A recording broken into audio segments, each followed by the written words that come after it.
बॉलिवूड अभिनेता सैफ अली खानवर त्याच्या राहत्या घरातच जीवघेणा हल्ला झालाय। रात्री 2:30 वाजण्याच्या सुमारास घरात शिरलेल्या अज्ञात व्यक्तीने सैफवर चाकूने वार केलेत। यात सैफ गंभीर जखमी झालाय। त्याच्यावर लीलावती रुग्णालयात उपचार सुरू आहेत। पोलीस या घटनेचा कसून तपास करत आहेत। चोरट्याने आधी घरातल्या नॅनीवर हल्ला केला। चोरट्याचा नॅनीसोबत कशामुळे वाद झाला? चोरटा नॅनीला आधी ओळखत होता का? नॅनीनेच चोरट्याला घरात शिरण्यासाठी मदत केली का? या प्रश्नांची उत्तरं या व्हिडिओतून जाणून घेऊया। त्यासाठी हा व्हिडिओ शेवटपर्यंत पाहत राहा आणि टाइम्स नाऊ मराठीला फॉलो, लाईक आणि सबस्क्राइब करा।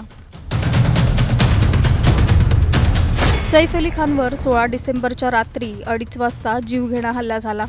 सद्गुरू शरण या इमारतीच्या 12व्या मजल्यावर सैफ आणि करीनाचा 3 BHK आलिशान फ्लॅट आहे।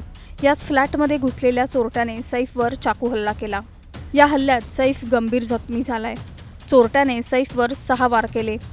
यात त्याच्या मानेवर 10 सेंटीमीटरचा वार झालाय, तर हात आणि छातीलाही दुखापत झाली आहे। चोरट्याने त्याच्या पाठीतही धारदार चाकू खुपसला। डॉक्टरनी सर्जरी करून हा चाकू त्याच्या पाठीतून काढल्याची माहिती आहे। यामुळे त्याच्या पाठीच्या मणक्याजवळ जखम झाल्याचं कळतंय।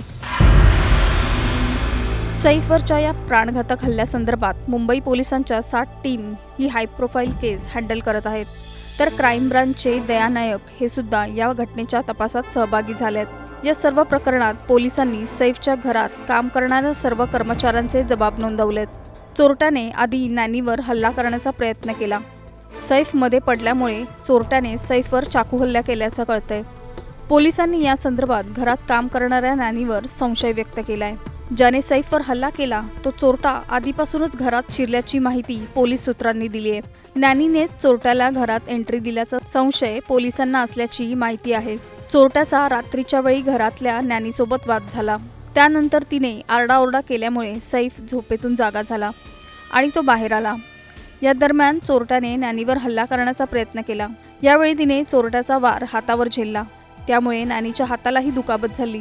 नॅनीला वाचवण्यासाठी सैफ त्या दोघांच्या मध्ये पडला। त्यावेळी सैफ आणि चोरट्याची झटापट झाली।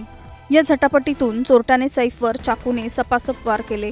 यात सैफच्या मानेवर, हाताला, छातीला आणि पाठीला गंभीर दुखापत झाल्याची माहिती आहे।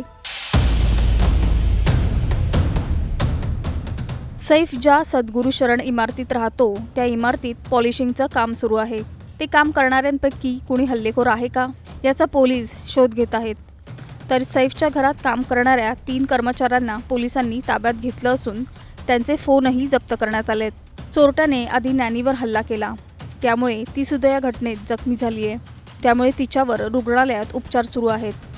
पण पोलिसांनी या संदर्भात नॅनीच्या भूमिकेवरच संशय व्यक्त केल्याचं कळतंय। चोरटा तिच्या ओळखीमुळेच घरात शिरल्याचा कयास पोलिसांनी बांधल्याचं कळतंय।